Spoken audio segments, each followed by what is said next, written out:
Assalamualaikum warahmatullahi wabarakatuh.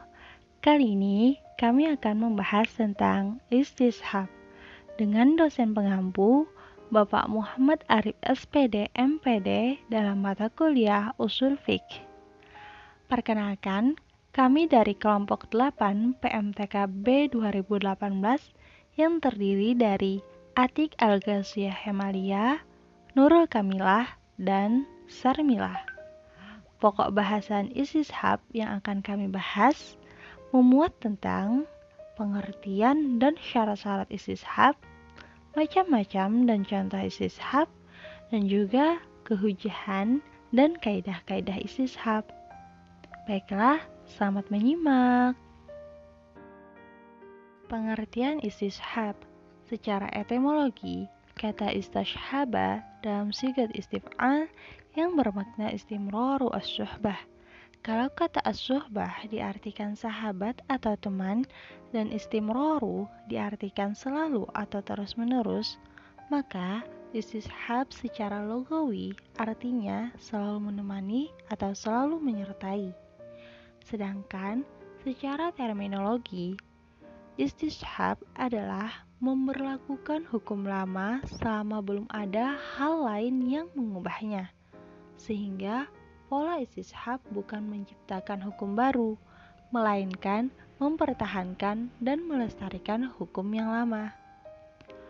Adapun syarat-syarat istishab. Pertama, pengguna istishab telah mengerahkan seluruh kemampuannya untuk mencari bukti yang merubah hukum yang semula ada. Kedua, setelah mengerahkan seluruh kemampuannya, pengguna istishab tidak menemukan bukti yang merubah hukum yang telah ada. Ketiga, hukum lama yang dijadikan sebagai pijakan istishab benar adanya, baik dari dalil syar'i ataupun dari dalil akli. Keempat, hukum lama yang dijadikan sebagai pijakan istishab bersifat mutlak atau umum. Dan yang kelima, tidak terjadi kontradiktif antara istishab dengan nas yang ada. Selanjutnya ada macam-macam istishab beserta contohnya. Yang pertama ada istishab al-ibadah al-asliyah, yaitu istihab yang didasarkan atas hukum asyal dari sesuatu, yaitu mubah atau boleh. Landasannya yaitu bahwa hukum dasar dari sesuatu yang bermanfaat boleh dilakukan dalam kehidupan umat manusia selama tidak ada dalil yang melarangnya. Contohnya, makanan, minuman, hewan, tumbuh-tumbuhan, dan lain-lain, selama tidak ada dalil yang melarangnya, maka halal dimakan atau boleh dikerjakan. Hal ini berdasarkan surah Al-Baqarah ayat 29. Yang kedua ada istishab al-bara'ah al-asliyah, yaitu istishab yang didasarkan atas prinsip bahwa setiap orang bebas dari tuntutan beban taklif atau kewajiban yang wajib dilaksanakan umat muslim yang sudah mencapai balik sampai ada dalil yang mengubah statusnya itu, dan bebas dari utang atau kesalahan sampai ada bukti yang mengubah statusnya itu. Contohnya, ketika seorang menuntut bahwa haknya terdapat pada diri seorang, maka ia harus mampu membuktikannya karena pihak tertuduh pada dasarnya bebas dari segala tuntutan, dan status bebasnya itu tidak bisa diganggu-gugat kecuali dengan bukti yang jelas. Jadi, prinsip istihab di sini akan selalu dianggap berada dalam status tidak bersalah sampai ada bukti yang mengubah statusnya itu. Kemudian yang ketiga, ada istishab al-hukm, yaitu istishab yang didasarkan atas tetapnya status hukum yang sudah ada selama tidak ada bukti yang mengubahnya. Contohnya, seseorang yang memiliki sebidang tanah atau harta bergerak, contohnya mobil, maka harta miliknya itu tetap dianggap ada selama tidak terbukti dengan peristiwa yang mengubah status itu. Contohnya seperti dijual atau dihibahkan kepada pihak lain. Kemudian yang terakhir ada istishab al-wasf, yaitu istishab yang didasarkan atas anggapan masih tetapnya sifat yang diketahui ada sebelumnya sampai ada bukti yang mengubahnya. Contohnya, sifat hidup yang dimiliki seorang yang hilang tetap dianggap masih ada sampai bukti bahwa ia telah wafat. Demikian pula dengan air yang diketahui bersih, tetapi dianggap bersih selama tidak ada bukti yang mengubah statusnya itu. Selanjutnya, kehujahan istishab. Para ulama usul fikih berbeda pendapat tentang kehujahan istishab ketika tidak ada dalil syara yang menjelaskan suatu kasus yang dihadapi. Menurut ulama Malikiyah, Syafi'iyah, Hanabilah berpendapat bahwa istishab bisa dijadikan hujjah secara mutlak untuk menetapkan hukum yang sudah ada selama belum ada dalil yang mengubahnya.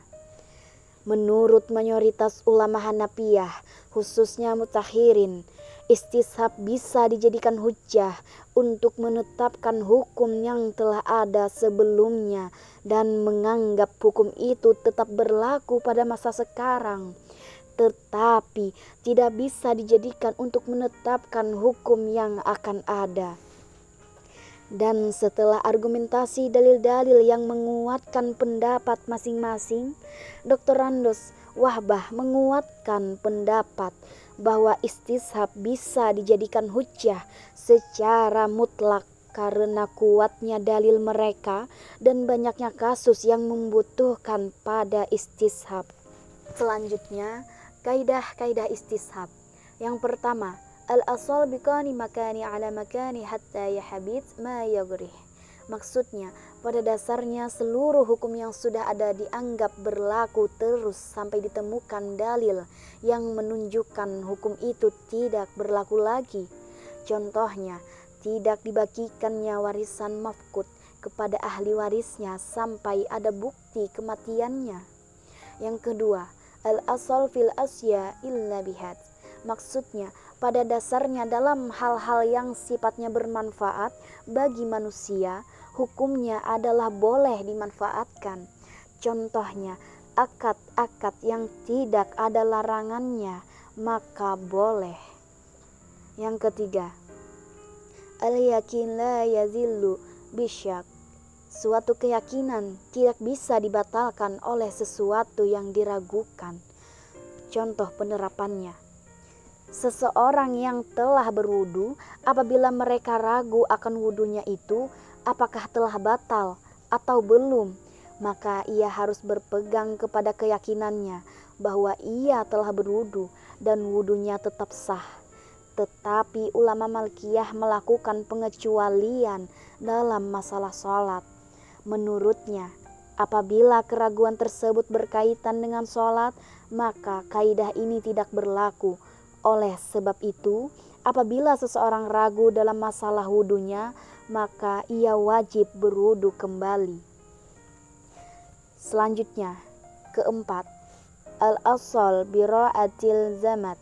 Maksudnya, pada dasarnya seseorang tidak dibebani tanggung jawab sebelum adanya dalil yang menetapkan tanggung jawab seseorang. Oleh sebab itu, seseorang tergugat dalam kasus apapun tidak bisa dinyatakan bersalah sebelum adanya pembuktian yang kuat dan meyakinkan bahwa ia bersalah. Manusia tidak taklif sebelum diutusnya para rasul atau tidak diwajibkan salat fardu yang keenam dan puasa bulan Syawal sebelum syariat mewajibkannya. Ya, terima kasih. Kami cukupkan sampai di sini presentasi kami. Apabila ada yang kurang tepat dalam penyampaian kami mohon maaf yang sebesar-besarnya. Kami akhiri, wabillahi taufiq wal hidayah. Assalamualaikum warahmatullahi wabarakatuh.